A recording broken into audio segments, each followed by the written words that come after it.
So, Della, you have been at the helm of enterprise risk in the payment rails for Canada. You have been working with the payment sector, you have been working with the banks. And in your experience, one of the biggest industry that we can always learn from today is from the retail sector when it comes to innovation. I think they really leapfrog in terms of innovation compared to the most conservative kind of financial services sector that we are into. And they are pushing the sector to go to the next level in terms of innovation. Now, retail has brought in agentic retail there, and they also have covered their risks in retail, and obviously they are pushing the financial services sector as well. I have read Interact speaking about the future vision of AI, agentic AI, in enhancing the experience and in controlling the risk. Can you tell us what are the kind of emerging trends in risk management in agentic AI, which payment trail like Interact is looking into? Okay, so just from that perspective, I think retail, when you mentioned retail, I thought this is a perfect way to anchor this conversation, because if you go back in time, retail has really been the key engine driving payments from cash to online banking, to mobile banking, to then embedded apps within our phones. So agentic AI is just the next evolution of that. And I would say that the key difference, we've been building infrastructure along the way.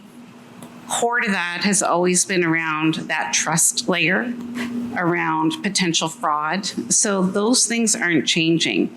So from an Interact perspective, we're certainly looking at agentic AI as the future. It's inevitable.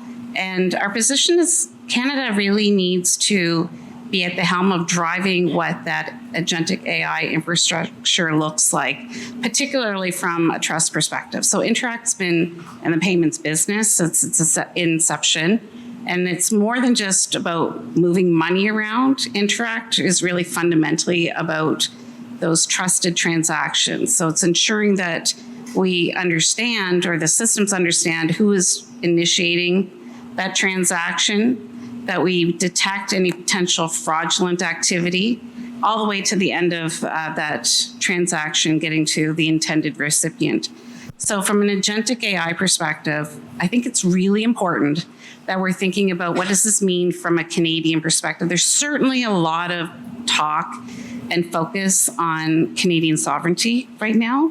Yes. So I think that we're in a good position to be looking at what does it mean for our country, what standards are appropriate versus adopting standards that are being set by other jurisdictions. And certainly that is where we're focusing from an Interact perspective, is how do we lead? Super.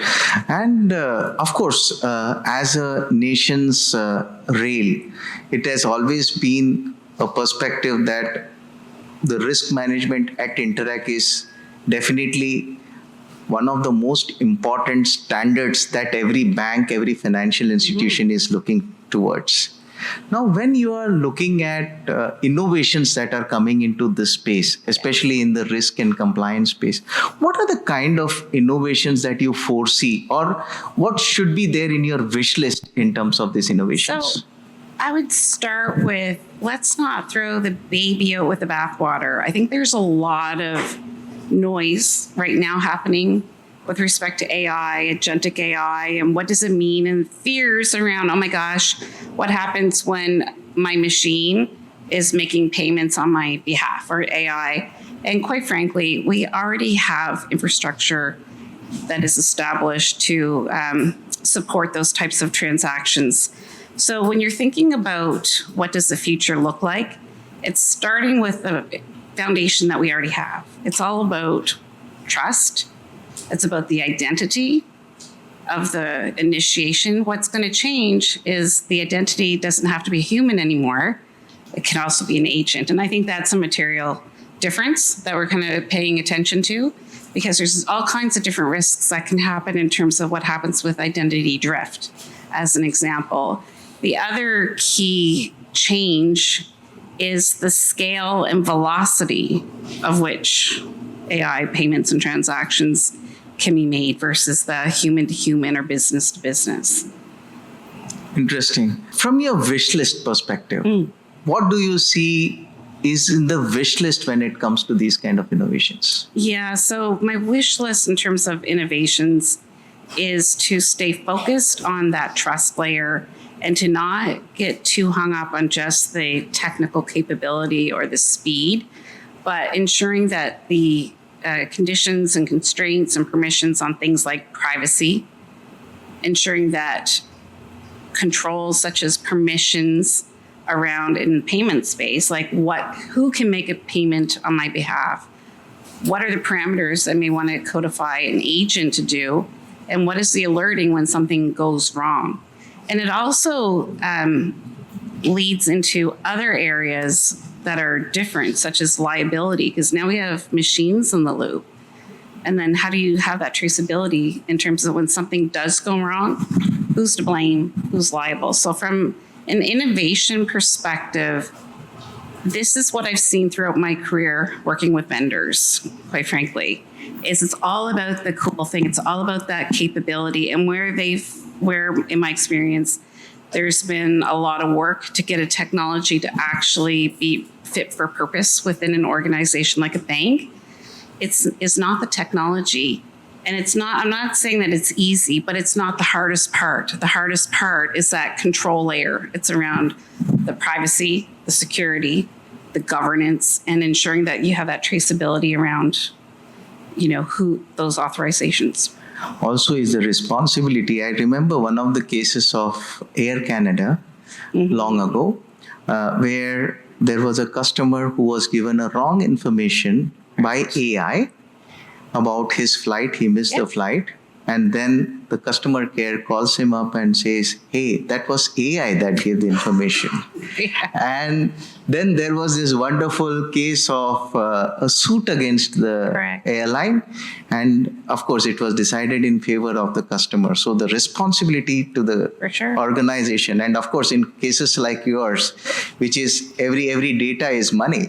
And when it comes to agentic AI or AI for that matter, now you are a risk manager and you definitely understand the importance of the human in between in each of these engagements. Now, when you consider the skills, everyone in this world is talking about, hey, is agentic AI going to take over my job? Okay. So what are the skills of the future that organizations in the financial sector should look for in the future? Okay, so I love this question. It's really important because things are going to change. There's going to be jobs that are going to very quickly be transformed. So being able to adapt to a new reality, this is not new. We've always had these evolutions and revolutions, and skills change. In the age of AI, my perspective is the core skill is adaptability and being able to think from a macro systems perspective. Like, I think that's really key. And many jobs are kind of designed to be very task oriented. I think the need to do those tasks are going to be less and less because they can be replaced by agents in AI, but it's how do you knit those things together? The other skill is going to be around communication and being able to provide the appropriate narrative to explain to people across an organization or across an ecosystem what is actually happening. So my experience, I tend to hire, even though I'm in risk and compliance, I have actually never hired a person with risk and compliance credentials for about 10 years. I am looking very much for individuals that have backgrounds in engineering, process engineering, communications, as an example, versus, the traditional risk. I think that's the easier part, especially with AI. You can actually learn very quickly what Bank of Canada or OSFI rules are and codify them, but it's really around how do you execute? Execution is key. And in the future, it's going to be, in my opinion, how well can you execute? how effectively can you execute and how do you continuously evolve? And so the skills to do that, again, the communication, the big systems thinking capabilities. Interesting. And one more thing, the last thing that I would like to ask you. Ultimately, we are all talking about innovation. On one side is innovation and acceleration, on the other side is control. Okay. I don't think any customer here who is a customer of the bank would say that, hey, you are a bank, you start innovating. I don't mind even if I lose some dollars. Yeah. Okay. So there is absolutely zero tolerance in terms of compliance or risk management. So, but at the same time, the more the risk pulls back this information, the innovator is not able to, innovate. So how do you strike a balance between both this? Yeah, and honestly, I think risk, that term has a bad rap because people think risk is the office of no or all the reasons why you can't do something or, sit in a corner and... It is like a cop following you in his car when you're driving. Correct. But the way that I communicate what risk is with my peers and within Interact is think about risk is not separate from strategy. Risk is part of the strategic decisions that you're making. So it's really a framework in terms of if you're looking into the future, what are the things that we want to avoid? So risk is around identifying the bets that you want to make because they are the right things to invest in. They're also the risks that you want to avoid because they could completely obliterate your organization or your business or whatever that you're trying to achieve. And it's really the framework to help you navigate all of the things that could get in your way from achieving your objectives. So to answer your question, how do you balance it? I think it's really around reshaping the narrative and not making it separate, making it part of innovation. Interesting. So it is like the Gartner speaking about embedding security into the innovation. I think embedding risk also into the innovation. Yes. So that ultimately grounds up, you create a product that is risk mitigated at the same time experiential.